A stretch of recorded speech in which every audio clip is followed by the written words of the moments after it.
All right, level 3s are the same thing as level 2s, obviously, but with an added step of an indicated operation.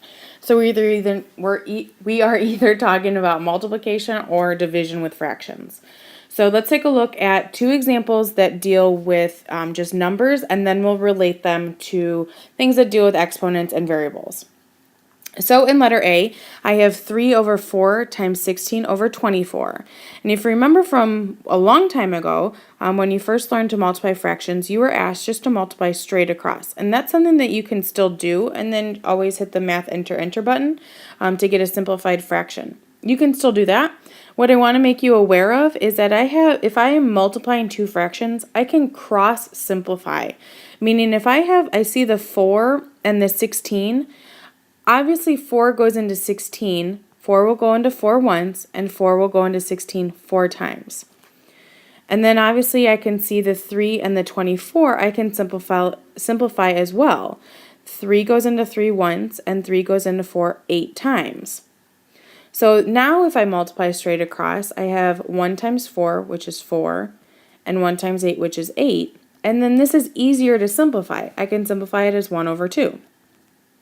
Okay. Again, you can multiply straight across from the very beginning, or you can cross simplify or simplify straight up and down. Like if you saw 16 over 24, you can reduce that right away and then again cross simplify. So let's take a look at what that would look like. So if I see 16 over 24, I know that 8 goes into both of those numbers. So 8 will go into 16 twice, and 8 will go into 24 3 times. So now I can look at cross simplifying. I have 3 and 3. Well, that's just going to be 1. And then the 2 and the 4 will just be 1 and 2. So if I multiply on the top, I've got 1's left over in the red, and then 2's left over in the bottom. So 1 over 2. So I get the same answer. But it's just about how you simplify. So you can simplify on a diagonal, and then you could also simplify straight up and down as well. So let's take a look at one more example with just numbers, and then we'll move to something with letters. So in C, I have this division. So we got to do one extra thing before we start simplifying. I have 4 over 5. Now remember, when you have division, you're multiplying by the reciprocal. And it's the second fraction's reciprocal.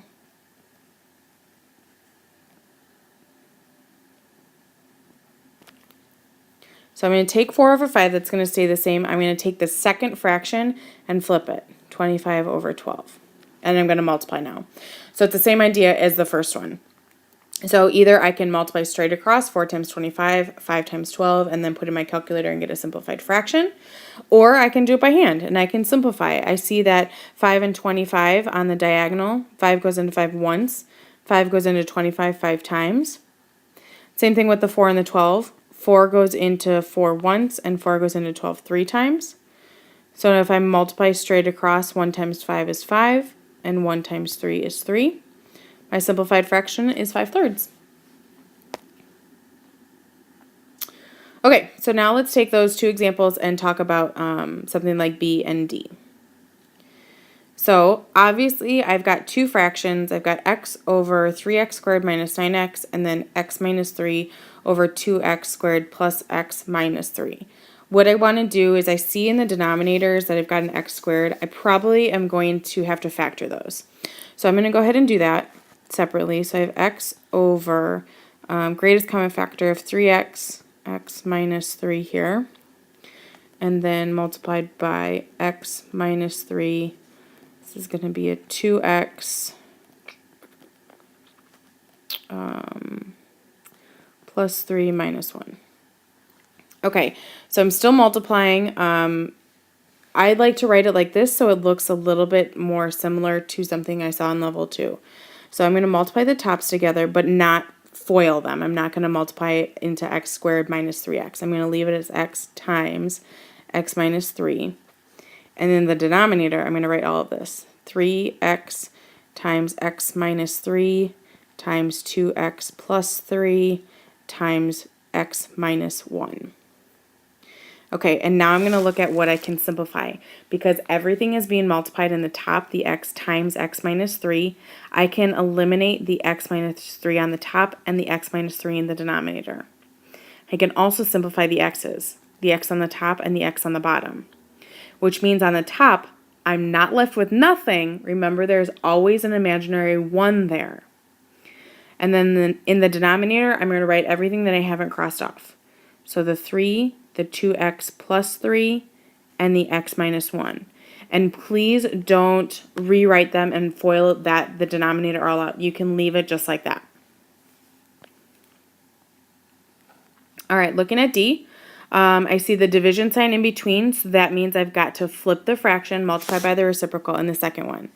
So I'm going to leave the first one the same, except I see that I can factor it, so I should probably factor it. Those are those really easy ones, x minus 3 and x plus 3 over 4x squared. That stays the same. And then the second one, I'm going to flip it, 32x to the 7th over x minus 3.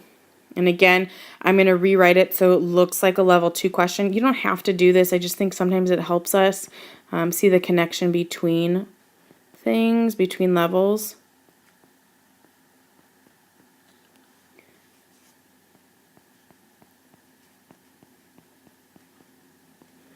Okay, so again, we're talking about the multiplication part. So I have an x minus 3 being multiplied on the top and an x minus 3 being multiplied on the bottom. And then I also have a 4x squared in the denominator and a 32x to the 7th in the numerator. And because all of those are being multiplied together, 4 goes into 32 8 times, and then x to the 2nd will reduce the 7 to a 5 by subtracting those exponents and leaving it in the top because the 7 was bigger. Which means in the numerator, I'm going to write everything that I haven't crossed off. So the 8, the x, whoops, this is going to be easier this way. The 8, x to the 5th, and then the x plus 3. And then you notice in the denominator, I've really crossed off everything. The only thing that I could put is it over 1, but that's not necessary. You can leave it as x, 8x to the 5th over times, sorry, 8x to the 5th times x plus 3.